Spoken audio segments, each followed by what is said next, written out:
Good morning students.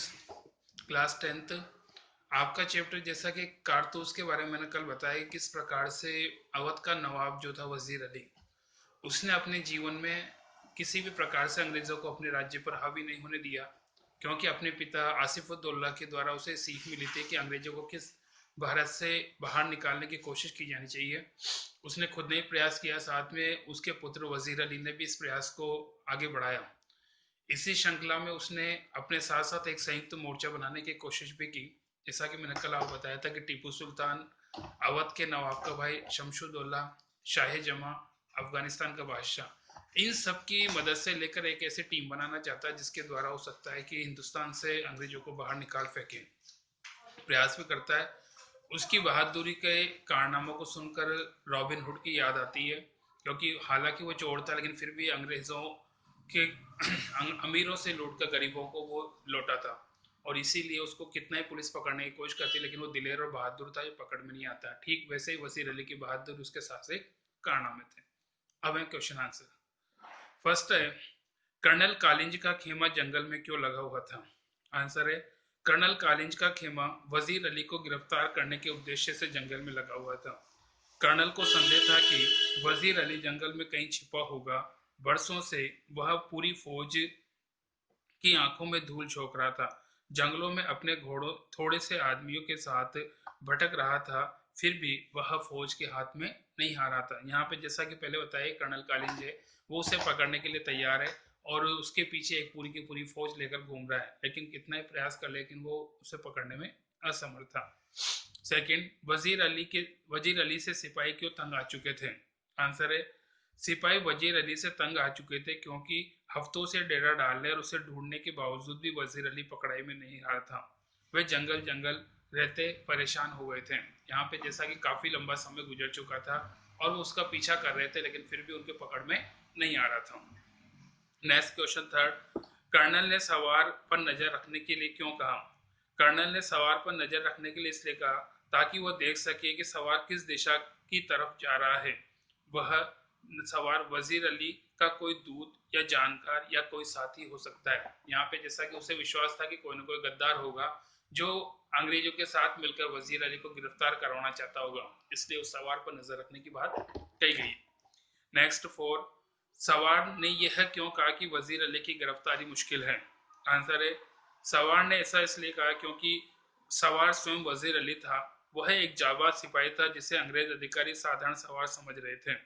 Colonel के साथ पूरी फौज थी, फिर भी सवार ने ऐसा कहा क्योंकि उसे कर्नल के खेमे में कोई भी पहचान नहीं पाया था। यहाँ पे क्योंकि वो उसकी बहादुरी तो थी, से अपने आप को बहादुर मानता था और वो जानता था कि कितना ही कर्नल के साथ कितने सैनिक हो, कितने साथी हो, लेकिन फिर भी वो सवार को अर्थात वजीर अली को गिरफ्तार करने में समर्थ नहीं है।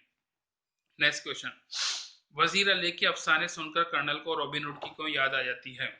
रॉबिन हुड एक साहसी वीर था, पर वो किसी को कहीं भी चकमा देने में माहिर था। उसी प्रकार वजीर अली भी साहसी, हिम्मती और वीर व्यक्ति था। उसके साहस के कारनामों से उसके साहस के कारनामे लोगों की जबान पर थे। वह अंग्रेजी सरकार के पकड़ में नहीं आ रहा था। यहाँ पे जैसा कि आपको बताया कि वजीर अली हालांकि एक चोर था, लेकिन दिलेर और बहादुर था। पुलिस उसे पकड़ना चाहती थी। ठीक उसी प्रकार यहाँ पर दिलेर और बहादुरी के किस्से वजीर अली के भी हैं, और वो उसे पकड़ने की कोशिश कितना ही कर ले, लेकिन पकड़ नहीं पा रहे थे। Next question second, Saadat Ali कौन था? उसने वजीर अली की पैदाइश को अपनी मौत क्यों समझा? सादत अली अवध के नवाब आसिफुद्दौला का भाई था और वजीर अली का चाचा था। आसिफुद्दौला को कोई संतान नहीं थी। तब तक सादत अली ने स्वयं को अवध का नवाब मानने की कोशिश की, और उसका सपना तब पूरा हुआ या चकनाचूर हो गया जब वजीर अली का जन्म हुआ। अर्थात हम कह सकते हैं कि वो एक सपना देख रहा था कि नवाब भी बनेगा, और वजीर अली के जन्म के साथ ही उसके सारे सपने चूर चूर हो गए। उसकी नवाबी खतरे में पड़ने लगी, अतः उसने वजीर अली की पैदाइश को अपना मौत समझा। Next question third, Saadat Ali को अवध के तख्त पर बिठाने के पीछे कर्नल का क्या मकसद था? सादत अली को अवध के तख्त के पीछे कर्नल का मकसद यह था कि अवध की धन संपत्ति पर अधिकार करना। सादत अली अंग्रेजों का मित्र था और ऐश पसंद व्यक्ति था। उसने अपनी आधी संपत्ति और 10 लाख रुपए नगद कर्नल को देकर अपना स्वार्थ सिद्ध करने के षड्यंत्र को सफल बना दिया। अब सादत अली को किसी प्रकार का कोई खतरा नहीं था। यहाँ पे जैसा कि अंग्रेजों ने खुद ने बताया कि सादत अली ऐश पसंद व्यक्ति है, उसने अपनी जायदाद और 10 लाख रुपए भी, आधी जायदाद और 10 लाख रुपए दे दिए। अब वो भी आराम करता है और अंग्रेज भी आराम से जिंदगी जी रहे हैं। नेक्स्ट क्वेश्चन 4, कंपनी के वकील का कत्ल करने के बाद वजीर अली ने अपनी हिफाजत कैसे की? वजीर अली को उसके पद से हटाने के बाद अंग्रेजों ने उसे बनारस भेज दिया। 3 लाख रुपया सालाना वजीफा तय कर दिया। कुछ महीने बाद गवर्नर जनरल ने वजीर अली को कलकत्ता बुलाया। वजीर अली इस बुलावे से चढ़कर कंपनी के वकील के पास गया जो बनारस में रहता था। वजीर अली ने वकील से इसकी शिकायत की तो वकील ने उसकी कोई परवाह नहीं की बल्कि उसे भला बुरा सुना दिया। वजीर अली के दिल में तो पहले से अंग्रेजों के खिलाफ नफरत थी। उसने अपना खंजर निकाला और वकील का कत्ल कर दिया। इसके बाद वजीर अपने सैनिकों के साथ आजमगढ़ की ओर भाग गया। वहां के बादशाह ने उसे अपने लोगों की हिफाजत में घाघरा तक पहुंचा दिया। अब वो जंगलों में छिपकर अपनी शक्ति बढ़ाने लगा। नेक्स्ट क्वेश्चन, सवार के जाने के बाद कर्नल हक्का बक्का क्यों रह गया? सवार के जाने के बाद कर्नल इसलिए हक्का बक्का रह गया क्योंकि उसे पता चल गया कि सवार ही वजीर अली था, जिस सवार को एक साधारण सा सिपाही समझ रहा था और जिसकी सहायता से वजीर अली को गिरफ्तार करने का सपना देख रहा था। वह ऐसी उम्मीद नहीं कर सकता था कि वजीर अली इतनी हिम्मत करके उसके खेमे में चलाएगा। कर्नल की नजरों में वजीर अली बहुत खतरनाक व्यक्ति था। वह उसे मूर्ख बनाकर उससे 10 कारतूस भी ले गया और कर्नल कुछ भी नहीं कर पाया।